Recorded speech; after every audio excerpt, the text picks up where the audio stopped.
Good morning everyone. I'm going to read you the next part of our Peter Rabbit story. I hope you guys enjoy it and I'm going to get straight into it.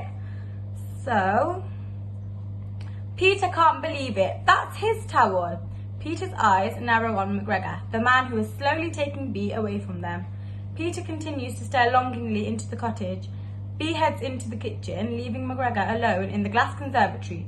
The towel is still draped over his head. Thomas can't see through the towel. He's completely blind. This is the time for Peter to make his move.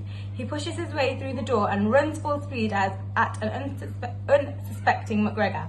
Just as Peter is about to hit his target, two hands swoop down and pick him up. "Sweetie, I haven't seen you in forever," says Bee, back from the kitchen, as she hugs our hero. McGregor pulls the towel from his face so he can see what is going on. He is very surprised to see Peter in Bee's arms. "Say hello to my friend, Thomas. He really is much better than the old one," Bee whispers into Peter's ear. "Want to hold him?" she asks McGregor. "Very much so," says McGregor, with a smile plastered to his face. Bee hands Peter to McGregor, who holds the rabbit at arm's length like someone would hold a baby who has just pooped everywhere. It doesn't look very comfortable for McGregor or Peter. "Ah, my two boys are getting along. Nothing could make me happier," says Bee, smiling. She doesn't notice how uncomfortable Thomas and Peter look in each other's company. "I need to paint this." She rushes from the room, leaving Peter in McGregor's hands. Rabbit and human eye each other up and down as if they are two boxers about to get into the ring. "You're mine now, Rabbit," McGregor says slowly, staring at Peter. Peter stares back. Before they know what is happening, the pair start wrestling with each other. They hurtle across the room until Bee walks back in. Then they quickly force themselves into a pose, much like a father playing with his son. Peter is on McGregor's shoulders, legs wrapped around his neck. Bee smiles, happy to see her boys getting along. "Thomas, are your eyes cobra or winter blue?" asks Bee. "Winter blue," says McGregor as he catches his breath. Bee leaves the room, and it's on again, McGregor. McGregor swings a nearby mop, narrowly missing Peter once, then twice. The third strike sends Peter flying. He lands on a wheelie chair that hurtles straight at McGregor. Peter takes a deep breath and leaps into the air. He snatches the mop from Thomas's hands and in the same swoop hits the bottom of the bottle. McGregor falls to the ground and Peter bounces about the room before landing on his face. The two arch enemies shove and push and pull.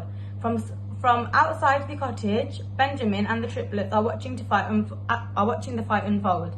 They cheer when Peter lands a blow and wince when he doesn't. There's a lot of cheering and wincing going on. Back inside the cottage, McGregor flings Peter to the ground and lands on top of him like a wrestler. Peter manages to wriggle his way free and finds himself on top of McGregor this time. But McGregor will not be stopped. He squishes Peter up against the window with his bottom. Just as Bee comes back into the room with some paint, she looks at her best boys and sees that they are cuddling.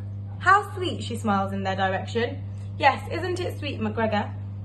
McGregor says through his gritted teeth. "See, they're not vermin. I could never like anyone who doesn't like my rabbit," says Bee, before leaving the room again. Peter bites McGregor's hand and is free at last. He propels himself once more around the ceiling lamp and back at McGregor, but Thomas catches the rabbit and throws him down onto the table, pinning Peter to the table with a wet paintbrush.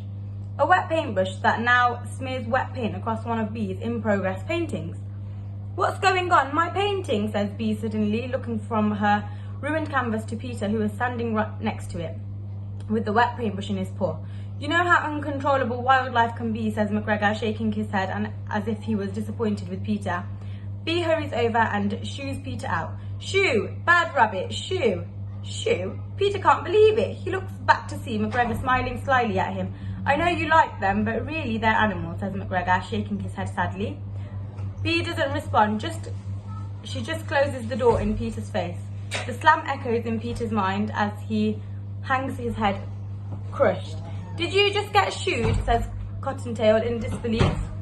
Peter joins his family back outside in the pouring rain. "It looks like he's getting pretty cozy with her," says Benjamin, but Peter isn't interested in how cozy they look. Peter is only interested in one thing. He's got to go. Right, that's all for today. I hope you guys enjoyed it and I hope you're staying safe at home. Bye.